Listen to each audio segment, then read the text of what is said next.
untuk pendidik Bapak, ini ada tenaga pendidik yang mengajar di sekolah swasta dan pembayarannya melalui dana BOS atau BOS, apakah bisa untuk mengikuti pendataan non-ASN ini?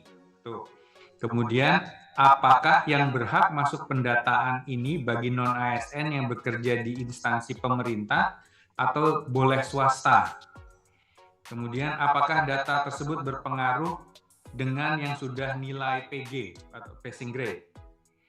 Oke, berarti ada pertanyaan mengenai pendataan yang sedang dilakukan saat ini. Apakah yang didata ini semua yang belum menjadi ASN baik di instansi pemerintah maupun di instansi swasta? Ini ada pertanyaan mengenai pendataan yang sedang dilakukan dikarenakan beberapa wilayah ada juga yang melakukan pendataan semua non ASN baik itu yang bekerja di instansi pemerintah maupun yang bekerja di swasta seperti sekolah swasta dan lainnya. Yang kedua yaitu pertanyaan mengenai pendataan ini apakah berpengaruh dengan yang sudah lulus passing grade ataupun menjadi saingan dengan guru-guru yang sudah lulus passing grade di tahun 2021 kemarin. Baik, kita dengar penjelasan dari Bapak BKN yaitu Suherman. Ini kan pendataan untuk non-ASN dan di instansi pemerintah. Tentu yang berarti beliau mengatakan yaitu pendataan ini yaitu khusus dilakukan bagi pegawai non-ASN yang bekerja di instansi pemerintah. Yang kita akan data itu adalah yang mereka menjadi tenaga non-ASN di instansi pemerintah. Yang tidak menjadi tenaga non-ASN di instansi pemerintah tentu bukan subjek untuk dilakukan pendataan. Karena kalau dilakukan pendataan untuk semua ya nanti swasta pun nanti akan tercatat semua dan itu nggak mungkin bisa diselesaikan oleh pemerintah semuanya.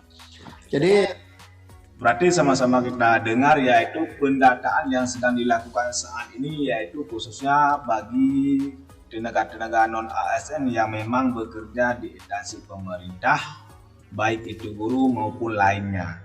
Ini penjelasan dari pihak BKN yang video ini baru-baru dikeluarkan yaitu mengenai penjelasan mengenai pendataan yang sedang dilakukan. Tadi ada pertanyaan jelas yaitu apakah yang didata ini guru-guru ataupun non-ASN yang bekerja di instansi pemerintah ataupun yang bekerja di instansi swasta, ada dua-duanya. Jawabannya yaitu khusus pendataan bagi tenaga non-ASN yang bekerja di instansi pemerintah. Saya bilang saya ingin sampaikan bahwa scopingnya ini adalah mereka yang menjadi tenaga non-ASN di instansi pemerintah. Jadi kalau dia pendidik misalnya ya tentu di instansi pemerintah.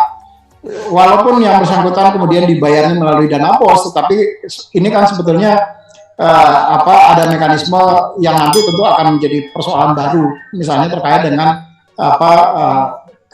kalau diselesaikan melalui pemerintah, kemudian yang bersangkutan diangkat menjadi ASN misalnya, belum tentu nanti yayasannya kemudian melepaskan yang bersangkutan untuk menjadi tenaga guru atau tenaga pendidik di sekolah-sekolah pemerintah. Berarti jelas tadi walaupun yang digaji melalui dana BOS yaitu berarti guru-guru yang sedang menjadi tenaga non-ASN di instansi pemerintah walaupun beliau digaji dari dana BOS itu yaitu tetap dilakukan pendataan. Dikarenakan kalau memang dilakukan pendataan bagi tenaga non-ASN yang bekerja di swasta dikarenakan menjadi permasalahan baru nantinya. Contohnya, guru A bekerja di instansi swasta, di sekolah swasta, ketika dilakukan rekrutmen P3K nanti beliau lolos P3K dan ditempatkan di instansi pemerintah. Maka terjadi permasalahan baru dikarenakan Tidak mungkin sekolah swasta ini melepaskan guru-guru yang sudah bekerja dan lulus bahasa Inggris ditempatkan di wilayah lain. Contohnya begini, guru A sekarang menjadi tenaga non-ASN di sekolah swasta.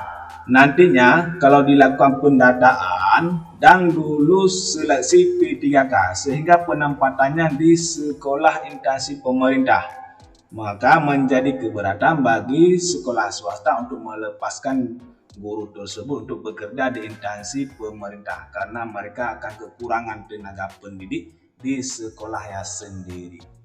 Baik, kita dengarkan lagi bagaimana penjelasannya. Dengan apakah terkait dengan passing grade ya?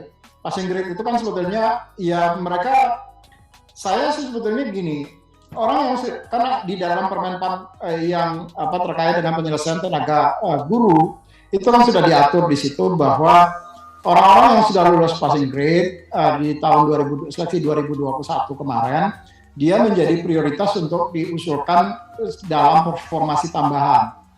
Nah, persoalannya sekarang ini banyak muncul, banyak instansi kemudian dengan alasan ketidaktersediaan. Berarti mengenai pertanyaan yang kedua tadi, yaitu bagaimana guru-guru yang lulus passing grade di tahun 2021 kemarin apakah menjadi penghambat ataupun permasalahan ketika ada pendataan tenaga non-ASN yang sedang dilakukan sekarang. Jawabannya yaitu tidak, dikarenakan khusus ataupun prioritas P3K di tahun 2022 ini yaitu kepada guru-guru yang memang sudah lulus passing grade di tahun 2021 kemarin. Ini khususnya yaitu P3K di tahun 2022 ini yaitu khususnya bagi diprioritaskan kepada guru-guru yang memang sudah lulus passing grade di tahun 2021 kemarin. Ini formasi yang tersedia di tahun 2022 ini ataupun formasi yang diusulkan di tahun 2022 ini yaitu khusus untuk pemenuhan prioritas pertama yaitu kepada guru-guru yang lulus passing grade di tahun 2021 kemarin. Ini prioritas pertama dulu kepada guru yang lulus passing grade, jelas yaitu kepada guru yang lulus passing grade di tahun 2021 kemarin. Ini jelas pernyataan dari Bapak BKN yaitu Suharmen.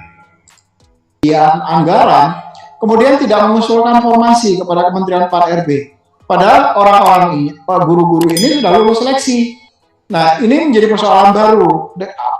Saya selalu mengatakan begini, apakah instansi tadi tidak memandang guru itu sebagai prioritas di daerahnya?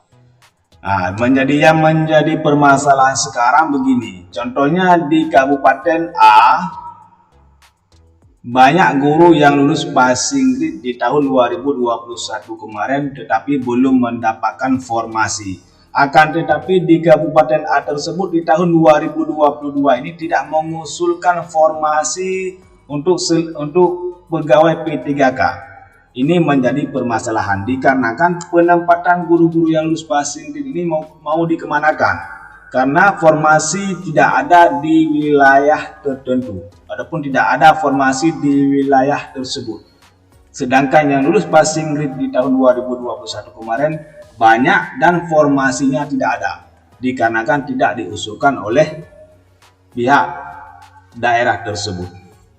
Berarti begitulah cara ataupun dasar pendataan yang sedang dilakukan sekarang.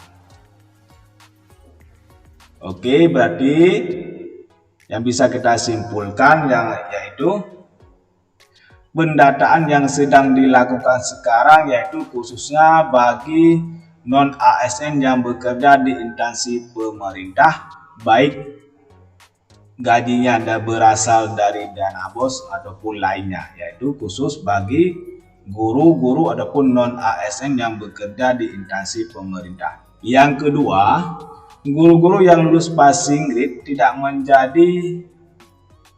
menjadi permasalahan dengan adanya pendataan ataupun tidak menjadi saingan dengan ada pendataan yang dilakukan sekarang ini.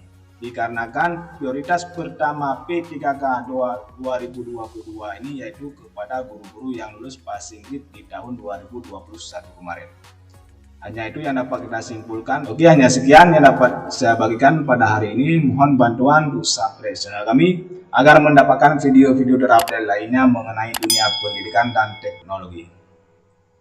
Oke, hanya sekian. Terima kasih telah mendengarkan. Assalamualaikum warahmatullahi wabarakatuh.